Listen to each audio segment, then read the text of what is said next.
All right, so after opening up your new document, we're going to go to the layout section. And in order to change margins, we're going to click where it says margins here.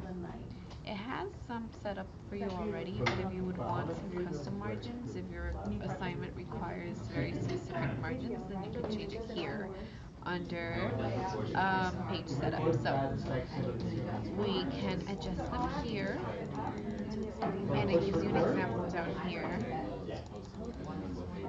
But you want to make it even, so I'm going to actually go ahead and cancel this because I don't want that. I want a regular, normal margin layout. And once we click that, we're set to go.